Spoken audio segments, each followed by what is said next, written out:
Hello my dear friends, स्वागत है आपका आपके अपने यूट्यूब चैनल पाथ मेकर में। मेरा नाम है सौरभ और दोस्तों सुबह के 9 बज चुके हैं और समय हो चुका है हमारे जी के बूस्टअप सीरीज़ का। तो चलिए दोस्तों शुरू करते हैं आज की वीडियो। पहला क्वेश्चन हमारे सामने, विधानसभा में अधिकतम सदस्यों की संख्या कितनी हो सकती है। हमारे पास चार ऑप्शन दोस्तों, 552, 250, 500 या फिर 450। इसका सही आंसर है दोस्तों ऑप्शन सी। विधानसभा में मैक्सिमम जो सदस्य हो सकते हैं वो 500 हो सकते हैं दोस्तों। विधानसभा इक्विवेलेंट होती है दोस्तों, जैसे कि केंद्र में लोकसभा होती है ऐसे ही राज्य में विधानसभा होती है। जैसे दोस्तों हमारे केंद्र के अंदर, सेंट्रल गवर्नमेंट के अंदर राज्यसभा होती है, ऐसे ही राज्यों में विधान परिषद होती है। तो दोस्तों हमसे पूछा गया है विधानसभा में अधिकतम सदस्यों की संख्या कितनी होती है दोस्तों, वो 500 हो सकती है मैक्सिमम। 552 मैंने आपको बताया था लोकसभा में हो सकते हैं मैक्सिमम नंबर, और 250 मैंने आपको बताया था राज्यसभा में हो सकते हैं। ठीक है। क्वेश्चन नंबर 2 है दोस्तों, भारतीय सुप्रीम कोर्ट के बारे में भारतीय संविधान में किस अनुच्छेद में बताया गया। हमारे पास चार ऑप्शन है दोस्तों, अनुच्छेद 51 में, अनुच्छेद 365 में, अनुच्छेद 124 से 147 तक, या फिर अनुच्छेद 324 से 329 तक। देखिए दोस्तों, अनुच्छेद 324 से 329 तक हमारे निर्वाचन आयोग मतलब कि इलेक्शन कमीशन ऑफ इंडिया के बारे में बताया गया है।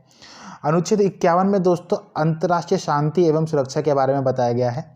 अनुच्छेद 124 से लेकर के 147 तक दोस्तों भारत के सुप्रीम कोर्ट के बारे में बताया गया है।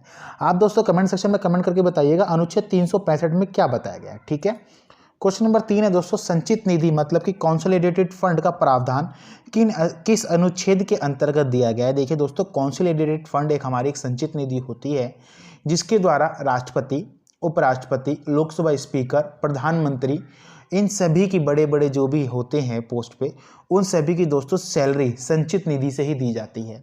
दोस्तों संचित निधि एक ऐसी निधि होती है जिसमें जो इंडियन गवर्नमेंट होती है 500 करोड़ रुपीज़ क्या करती है, रिजर्व रखती है हमेशा। ठीक है, 500 करोड़। तो दोस्तों हमसे पूछा गया संचित निधि का प्रावधान किस अनुच्छेद के अंतर्गत दिया गया है। दोस्तों वो दिया गया अनुच्छेद 266 ए या फिर अनुच्छेद 266 का के अंतर्गत दिया गया है दोस्तों संचित निधि का प्रावधान, जिसको हम कॉन्सोलिडेटेड फंड कहते हैं। देखिए दोस्तों, अनुच्छेद 266 के तहत पब्लिक लोक अकाउंट मतलब कि लोक लेखा के बारे में बताया गया है। और दोस्तों जो ये लिखा हुआ है अनुच्छेद 266, अनुच्छेद 267 के तहत दोस्तों आकस्मिक निधि मतलब कि कॉन्टिंजेंसी फंड के बारे में बताया गया है, जिसका उपयोग दोस्तों कोई भी विपत्ति आने पर इस्तेमाल किया जाता है।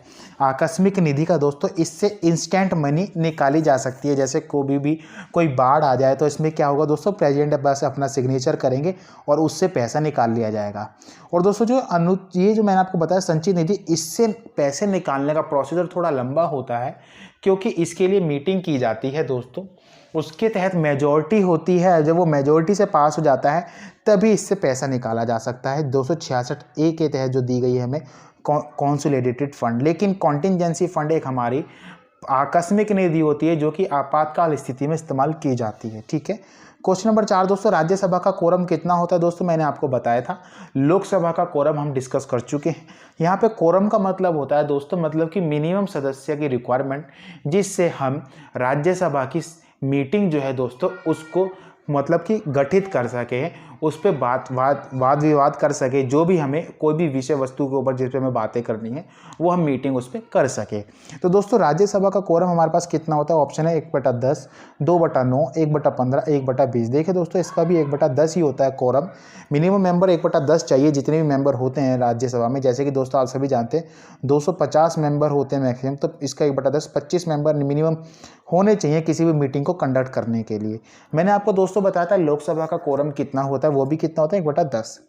क्वेश्चन नंबर 5 दोस्तों, निम्न में से कौन सा रोग प्रोटोजोआ से नहीं होता। हमारे पास चार ऑप्शन है दोस्तों, पायरिया, मलेरिया, काली खांसी या फिर काला ज्वर। दोस्तों इसका सही आंसर है, देखिए पायरिया भी किससे होता है, प्रोटोजोआ से होता है। मलेरिया भी प्रोटोजोआ से होता है। काला ज्वर भी दोस्तों प्रोटोजोआ से होता है, लेकिन काली खांसी प्रोटोजोआ से नहीं होती। आप कमेंट सेक्शन में कमेंट करके बताइएगा दोस्तों काली खांसी किसके द्वारा होती है। ठीक है। क्वेश्चन नंबर 6 दोस्तों, भारत की संसद का उद्घाटन कब किया गया था। हमारे पास चार ऑप्शन दोस्तों, 1927, 1950, 1946 या फिर 1925। इसका सही आंसर दोस्तों ऑप्शन ए, 1927 में भारत की संसद का उद्घाटन किया गया था। दोस्तों मैंने आपको अपनी जीके बूस्टअप सीरीज के माध्यम से बता रखा है कि भारत की संसद का जो डिजाइन दिया था वो किसने दिया था। आप कमेंट सेक्शन में कमेंट करके बताइएगा। क्वेश्चन नंबर 7 है दोस्तों, चंदेरी का युद्ध किस किस के बीच में लड़ा गया था दोस्तों। हमारे पास 4 ऑप्शन है, बाबर और इब्राहिम लोदी, बाबर और मेदिनी राय, बाबर और राणा सांगा, बाबर और महाराणा प्रताप। इसका सही आंसर है दोस्तों ऑप्शन बी, बाबर और मेदिनी राय के बीच में 1528 में युद्ध लड़ा गया था दोस्तों चंदेरी का। मैंने आपको बताया था दोस्तों 1526 में, 1527 में, 1528 में और 1529 में, ये 4 युद्ध लगातार लड़े गए थे बाबर के द्वारा और इन चारों युद्ध में बाबर ने जीत हासिल करी थी। ठीक है, इसमें ऑप्शन दोस्तों ऐसा भी हो सकता है मुगल और राजपूतों के बीच में लड़ा गया था चंदेरी का युद्ध। ठीक है, क्वेश्चन नंबर 8 है दोस्तों, फ्लिपकार्ट के संस्थापक कौन है। हमारे पास 4 ऑप्शन दोस्तों, अजीत बालकृष्णन, सचिन बंसल एवं Binny Bansal, Tim Berners Lee, Mark Zuckerberg. इसका सही आंसर दोस्तों ऑप्शन बी, सचिन बंसल एवं बिनी बंसल है फ्लिपकार्ट के संस्थापक। दोस्तों टिम बर्नर्स-ली लिखा हुआ है, आप कमेंट सेक्शन में कमेंट करके बताइएगा। मैंने आपको बता रखा है टिम बर्नर्स-ली ने किसकी स्थापना की थी। मार्क जुकरबर्ग तो साहब आप जब भी जानते ही हैं दोस्तों, ये फेसबुक के संस्थापक है। ठीक है, आप टिम बर्नर्स-ली बताइएगा कमेंट सेक्शन में। ठीक है, क्वेश्चन नंबर 9 है दोस्तों, निम्न में से किस राज्य की राजकीय भाषा अंग्रेजी है।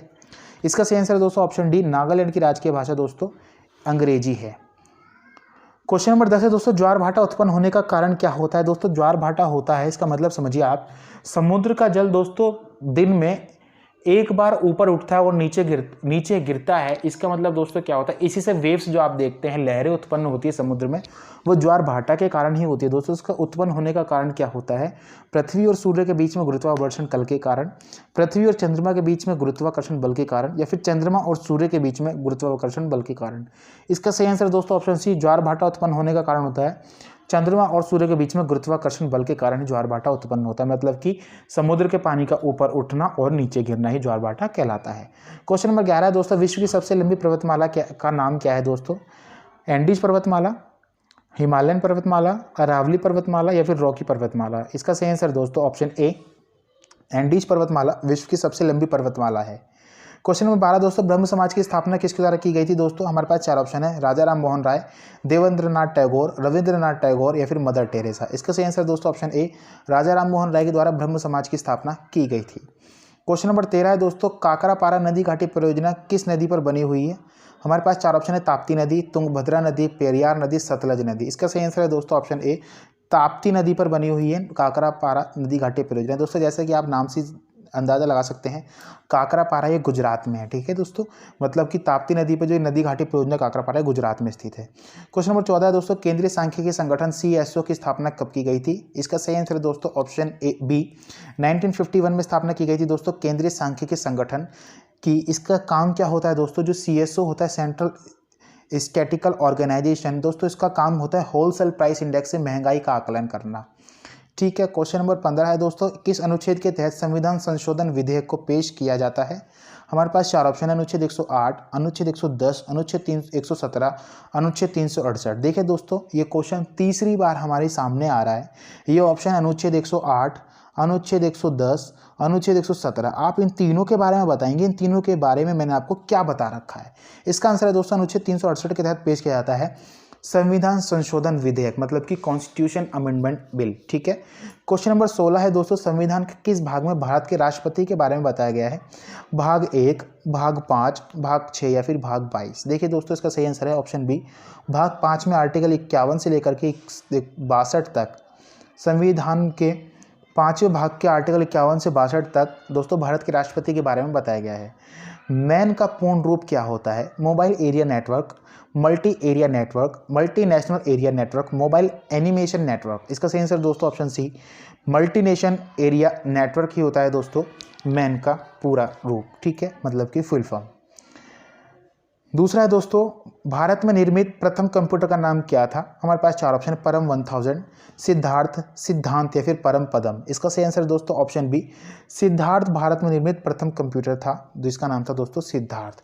दोस्तों परम 1000 लिखा है दोस्तों, परम की सीरीज में परम 8000 हमारा पहला सुपर कंप्यूटर था। ठीक है, क्वेश्चन नंबर 19 आपके सामने दोस्तों, हाल ही में विश्व सांख्यिकी दिवस कब मनाया गया। हमारे पास 4 ऑप्शन दोस्तों, 19 अक्टूबर, 20 अक्टूबर, 21 अक्टूबर या फिर 18 अक्टूबर। इसका सही आंसर है दोस्तों ऑप्शन बी, 20 अक्टूबर को मनाया गया विश्व सांख्यिकी दिवस। देखिए दोस्तों, अगर आपसे पूछ लिया है राष्ट्रीय सांख्यिकी दिवस मनाया जाता है भारत में 29 जून को। ठीक है, लेकिन यहाँ पे पूछा गया विश्व सांख्यिकी दिवस, तो उसका आंसर क्या हुआ 20 अक्टूबर।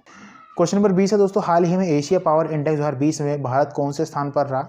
एशिया पावर इंडेक्स 2020 में भारत चौथे स्थान पर रहा है। ठीक है, आज दोस्तों ये क्वेश्चन नंबर 21 जो है आपके सामने, तत्वबोधिनी सभा की स्थापना किसके द्वारा की गई थी? आप कमेंट सेक्शन में कमेंट करके बताइएगा। आज की वीडियो यहीं समाप्त होती है दोस्तों। आपको वीडियो कैसी लगी कमेंट सेक्शन में कमेंट करके जरूर बताइएगा, हमें आपकी कमेंट का इंतजार रहेगा। तो चलिए दोस्तों विदा लेते हैं, आपसे मिलेंगे अपनी नेक्स्ट वीडियो में। Thanks for watching guys. जय हिंद जय भारत।